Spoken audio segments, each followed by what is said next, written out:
Students, इस practical में हम यंग्स मॉडुलस फाइंड आउट करेंगे एक वायर का और सीरियल्स अपरेटस इस्तेमाल करेंगे। यहाँ पे हम जानते हैं अगर किसी भी ऑब्जेक्ट की शेप, लेंथ या वॉल्यूम में चेंज प्रोड्यूस करने की कोशिश करें तो उसकी प्रॉपर्टी होती है जिसकी वजह से वो अपने आप को रीस्टोर करने की कोशिश करता है। उस प्रॉपर्टी को हम इलास्टिसिटी कहते हैं। जैसे कि यहाँ पे आप देख रहे हैं एक रबर बैंड नॉर्मल फॉर्म में है, स्ट्रेच फॉर्म में इसकी लेंथ में चेंज आता है तो और ये अपनी लेंथ में इस चेंज को रिस्टोर करने की कोशिश करता है तो इसकी ये प्रॉपर्टी इलास्टिसिटी कहलाती है। इलास्टिसिटी की वैल्यू हम कैलकुलेट करते हैं मॉडुलस ऑफ इलास्टिसिटी की फॉर्म में, और लेंथ के केस में यानी कि अगर चेंज लेंथ की फॉर्म में हो तो उस केस में जो मॉडुलस ऑफ इलास्टिसिटी होता है उसको हम यंग्स मॉडुलस कहते हैं। यही हम यहाँ पे एक वायर के लिए फाइंड आउट करने जा रहे हैं। तो सबसे पहले हम देखेंगे अपरेटस हमें क्या चाहिए, प्रोसीजर डिस्कस करेंगे, फिर मेजरमेंट्स लेंगे, कैलकुलेशंस करेंगे और रिजल्ट यानी कि यंग्स मॉडुलस फाइंड आउट करेंगे वायर का। अब अपरेटस मैं आपको एक एनिमेशन की मदद से दिखाता हूँ और साथ साथ प्रोसीजर भी हम उसी एनिमेशन की मदद से समझेंगे। यहाँ पे आप एनिमेशन में देख रहे हैं ये हमारे पास सीरियल्स अपरेटस है जिसमें ये दो स्टैंड्स टाइप जो हैं वो हमारे पास स्ट्रक्चर है जिनको हम फ्रेम्स भी कह सकते हैं। अब इस फ्रेम में दो तरह के फ्रेम है, एक तरफ ये वाला फ्रेम है, एक तरफ ये वाला फ्रेम है।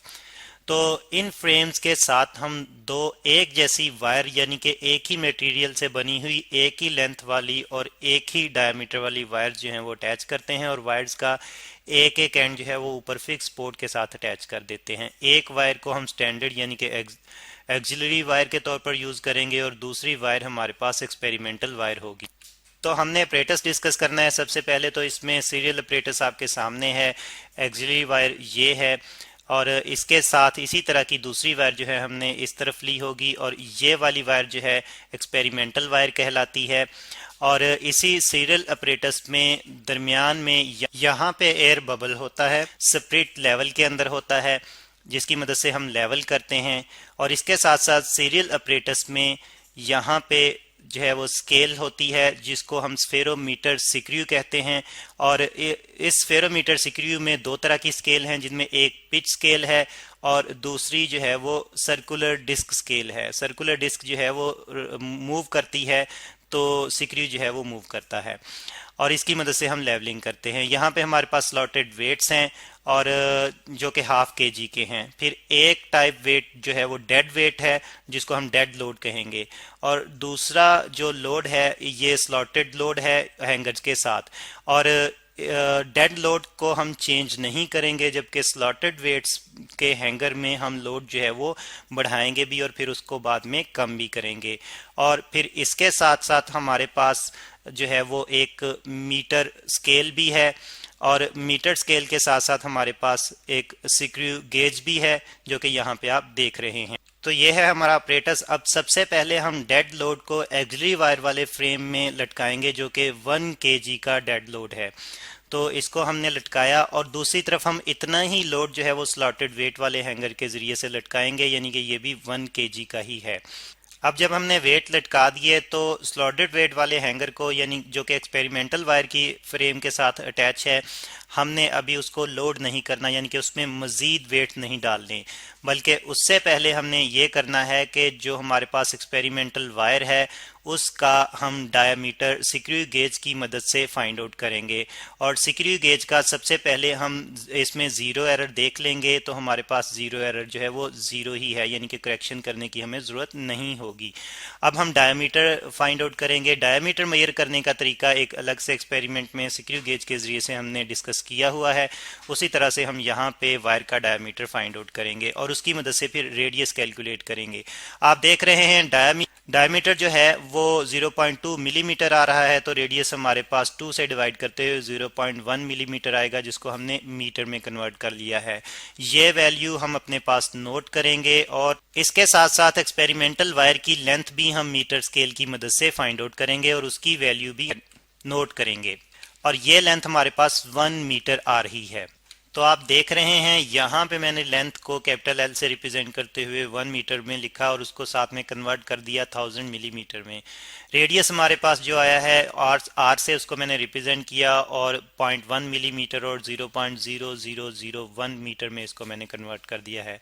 अब रेडियस की ये वाली वैल्यू लेते हुए हम क्रॉस सेक्शन एरिया वायर का कैलकुलेट करेंगे। तो उसके लिए मैंने पाई की वैल्यू राउंड ऑफ करते हुए पुट की और साथ में आर का स्केयर लिया। तो हमारे पास जो क्रॉस सेक्शनल एरिया की वैल्यू आती है वो है 3.14 into 10 raise to power -8 metre square. अब हम देख रहे हैं कि स्पिरिट लेवल में एयर बबल दरमियान में लेवल पे नहीं है, तो हम उसको लेवल करेंगे यानी कि दरमियान में लेके आएंगे। इस मकसद के लिए हमें जो डिस्क है उसको रोटेट करवाना पड़ेगा, जो सर्कुलर डिस्क है।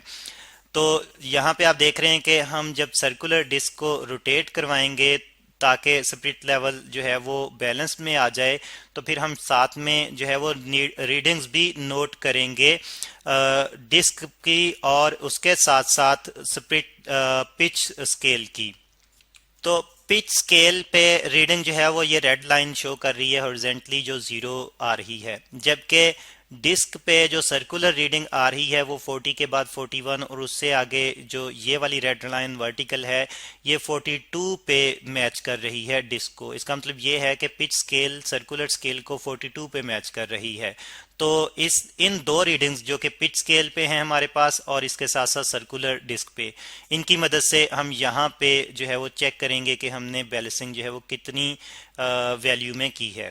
तो आप देख रहे हैं मैंने स्फेरोमीटर का लीस्ट काउंट जो है वो 0.01 मिलीमीटर में यहाँ पे लिखा हुआ है। अब रीडिंग के लिए आप देख रहे हैं कि पिच स्केल रीडिंग प्लस जो हमारे पास सर्कुलर रीडिंग थी डिस्क वाली उसको हम मल्टीप्लाई करेंगे स्फेरोमीटर के लीस्ट काउंट के साथ, तो हमारे पास टोटल रीडिंग जो है वो 0.42 आ जाएगी। और ये वो रीडिंग है जब हमने हैंगर में कोई भी लोड नहीं डाला, हैंगर को जस्ट डेड लोड के बराबर जो है वो हमने रखा हुआ है। तो यहाँ पे फिर हम लोड 0 लिखेंगे और लोडिंग के दौरान में स्फेरोमीटर रीडिंग जो है वो यहाँ पे जो कि 0.42 आ रही है नोट करेंगे। तो आप देख रहे हैं मैंने यहाँ पे रीडिंग्स नोट कर ली हैं। अब इसके बाद हमने स्लॉटेड हैंगर में स्लॉटेड वेट जो है वो डालते जाने हैं। एक्सपेरिमेंटल वायर की तरफ आप देख रहे हैं 0.5 kg का मैं पहला स्लॉटेड वेट जो है वो डालूंगा। जब स्लॉटेड वेट डालूंगा तो वायर नीचे की तरफ आएगी, स्पिरिट लेवल फिर जो है वो बैलेंस में नहीं रहेगा, उसको हम फिर से बैलेंस में लेके आएंगे सर्कुलर डिस्क को मूव करवाते हुए, और फिर सर्कुलर डिस्क को जितना मूव करवाएंगे उसके मुताबिक हम रीडिंग नोट करेंगे। तो मैंने बैलेंस किया एयर बबल को स्पिरिट लेवल में और इस वक्त हमारे पास रीडिंग जो पिच स्केल पे आ रही है वो 1 आ रही है, और जबकि सर्कुलर स्केल पे 20 के बाद 1, 2, 3 और 4 जो है वो ये इस लाइन रेड वाली लाइन के नीचे आ रहा होगा, यानी कि 24 आ रही है सर्कुलर स्केल पे रीडिंग। तो हम टोटल रीडिंग जो है उसी तरह से नोट करेंगे, साथ में जो हैंगर में हमने लोड डाला था मैस उसको वो भी नोट करेंगे। तो वैल्यूज यहाँ पे मैंने नोट कर ली हैं। इस तरह से हैंगर में मजीद जो है वो 0.5 करके लोड जो है वो डालते जाएंगे और उसके लिए हम स्फेरोमीटर रीडिंग जो है वो नोट करते जाएंगे बैलेंस करते हुए स्पिरिट लेवल को। तो हैंगर में लोड डालते हुए और बढ़ाते हुए और साथ साथ जो है वो स्फेरोमीटर पे एयर बल्ब को बैलेंस करते हुए मैंने रीडिंग्स यहाँ पे नोट कर ली हैं जो कि लोडिंग के लिए आ रही हैं। अब हम अनलोडिंग के लिए रीडिंग्स लेंगे और इसके लिए हम ये करेंगे कि जो हमने वेट डाला हुआ है उसको आस्ता आस्ता एक एक करके निकालेंगे और उस दौरान में फिर हम नीचे से ऊपर की तरफ रीडिंग नोट करते जाएंगे। यानी कि पहला वेट हमारे पास 2.5 का है तो इसके लिए रीडिंग यही आ जाएगी। फिर इस टोटल 2.5 के वेट में से हम 0.5 जो है वो निकालेंगे तो हमारे पास 2 रह जाएगा। तो उसके लिए भी हम देखेंगे स्फेरोमीटर को बैलेंस करते हुए। तो आप देख रहे हैं यहाँ पे अब मैं लोड निकाल रहा हूँ एक जो कि 0.5 kg का था और ये मैंने निकाल दिया और अब मैं स्फेरोमीटर पे जो है वो स्पिरिट लेवल को उसी तरह से बैलेंस करूंगा। अब इसके लिए मुझे वापस सर्कुलर डिस्क को मूव करवाना होगा और रीडिंग में नोट करूंगा जब स्पिरिट लेवल बैलेंस हो जाएगा। तो 2.5 में से 0.5 कम करते हुए मेरे पास जो था वो अब लोड 2 आ गया है, और उसके लिए मैंने बैलेंस किया तो रीडिंग वही 3.71 आ गई है। फिर इसमें से इसी तरह से मैच कम करता जाऊंगा और रीडिंग नोट करता जाऊंगा यहाँ पे। तो अनलोड करते हुए और लेवल करते हुए यहाँ पे मैंने रीडिंग्स फेरोमीटर की नोट कर ली हैं। अब मैं इनका मीन निकालूंगा लोडिंग और अनलोडिंग वाली रीडिंग्स को ऐड करते हुए और 2 पे डिवाइड करते हुए। तो आप देख रहे हैं मैंने पहली रीडिंग का अनलोडिंग और अनलोडिंग वाली रीडिंग दोनों को ऐड करते हुए 2 पे डिवाइड करते हुए मीन निकाला है, जो कि 0.42 ही आ रहा है। इसी तरह से बाकी रीडिंग्स का भी मैं मीन फाइंड आउट करूंगा। अब हम एक्सटेंशन फाइंड आउट करेंगे। एक्सटेंशन फाइंड आउट करने के लिए जो हमारे पास पहली रीडिंग आ रही है जो कि है 0.42, इसको मैं ए कह देता हूं। तो इस ए को हम बाकी हर रीडिंग्स में से माइनस करते जाएंगे। तो पहले इसको इसी में से माइनस करेंगे तो एक्सटेंशन 0 है, और इसके बाद फिर ये वाली बी है तो बी में से ए माइनस करेंगे, सी में से ए माइनस करेंगे, डी में से ए, तो इसी तरह से हर एक में से ए ही माइनस करते जाएंगे, हमें एक्सटेंशन मिलती जाएगी। तो आप देख रहे हैं पहली रीडिंग को जो कि 0.42 है उसी में से माइनस किया, 0 एक्सटेंशन आई, और अब दूसरी रीडिंग में से भी ए को ही माइनस किया जो कि 0.42 है, तो हमारे पास 0.82 एक्सटेंशन आई। और इसके बाद तीसरी रीडिंग में से भी हमने पहली ए रीडिंग को ही माइनस किया, तो हमारे पास एक्सटेंशन 1.46 आई। बाकी एक्सटेंशन भी इसी तरह से फाइंड आउट करेंगे। अब एक्सटेंशन की ये वाली वैल्यूज जो हमारे पास आई हैं जो कि मिलीमीटर में है, हम इसके दरमियान और मैस के दरमियान ग्राफ ड्रॉ करेंगे। तो यहाँ पे आप देख रहे हैं मैंने एक्स एक्सिस पे मैस को लेते हुए एक बिग स्क्वायर जो है वो 0.05 kg के बराबर रखा लेबलिंग की, और वाई एक्सिस पे एक्सटेंशन को लेते हुए एक बिग स्क्वायर जो है 1 मिलीमीटर के बराबर रखा लेबलिंग की, ग्राफ ड्रॉ किया तो एक straight line, inclined straight line हमारे पास आ रही है। यानी कि जिस तरह से हम मैस बढ़ाते जाएंगे उसी तरह से एक्सटेंशन भी बढ़ती जाएगी। अब इस ग्राफ पे हम एक पॉइंट, कोई भी एक पॉइंट सेलेक्ट करेंगे और वहां से हम देखेंगे मैस की वैल्यू और एक्सटेंशन की वैल्यूज। आप देख रहे हैं मैंने ये वाला पॉइंट सेलेक्ट किया और करस्पॉन्डिंग लाइंस के जरिए से एक्सटेंशन की वैल्यू और मैस की वैल्यू जो थी वो यहाँ पे देखी कि क्या आ रही है। तो मैस की वैल्यू मेरे पास 2 किलोग्राम आ रही है, एक्सटेंशन की वैल्यू इसके लिए मेरे पास आती है 3.29 मिलीमीटर। तो ये वैल्यूज मैंने यहाँ पे नोट कर ली हैं, और साथ में मैंने जी की वैल्यू जो कि ग्रेविटेशनल एक्सलेशन है इसकी वैल्यू भी यहाँ पे नोट की है, जो हमने यूज करनी है 9.8 मीटर पर सेकंड स्क्वायर आगे कैलकुलेशन के लिए। तो फोर्स जो कि एक्ट कर रही है वायर पे वो मैस की वजह से एक्ट कर रही है, इसलिए हम वेट की फॉर्म में फोर्स जो है फाइंड आउट करेंगे एम जी से। वैल्यूज पुट करते हुए जब मैंने सॉल्व किया तो फोर्स की वैल्यू 19.6 न्यूटन मेरे पास आ रही है। अब हम स्ट्रेस फाइंड आउट करेंगे एफ डिवाइडेड बाय ए से, ए जो कि क्रॉस सेक्शनल एरिया है, दोनों की वैल्यूज पुट करेंगे। वैल्यूज पुट करते हुए जब मैंने सॉल्व किया तो मेरे पास स्ट्रेस आ रही है 6.24 इंटू 10⁻⁸ न्यूटन पर मीटर स्क्वायर। अब हम स्ट्रेन फाइंड आउट करेंगे, जिसके लिए हम चेंज इन लेंथ यानी कि एक्सटेंशन को ओरिजिनल लेंथ पे डिवाइड करेंगे।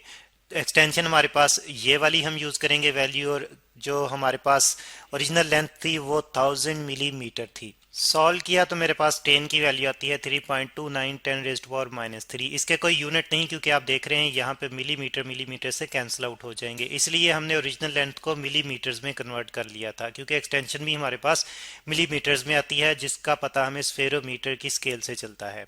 अब हम यंग्स मॉडुलस कैलकुलेट करेंगे, जिसको मैं y से रिप्रेजेंट कर रहा हूँ, और फार्मूला है हमारे पास इसके लिए स्ट्रेस डिवाइड बाय स्ट्रेन का। तो स्ट्रेस और स्ट्रेन की जो वैल्यूज हमने फाइंड आउट की हैं इनकी रेशो लेते हुए यंग्स मॉडुलस कैलकुलेट करेंगे। स्ट्रेस और स्ट्रेन की वैल्यूज जब मैंने पुट करते हुए सॉल्व किया तो मेरे पास यंग्स मॉडुलस वायर के लिए आ रहा है 1.897 इंटू 10⁻11 न्यूटन पर मीटर स्क्वायर। तो इस तरह से हमने एक्सपेरिमेंटली वायर का यंग्स मॉडुलस फाइंड आउट किया है सीरियल अपरेटस इस्तेमाल करते हुए।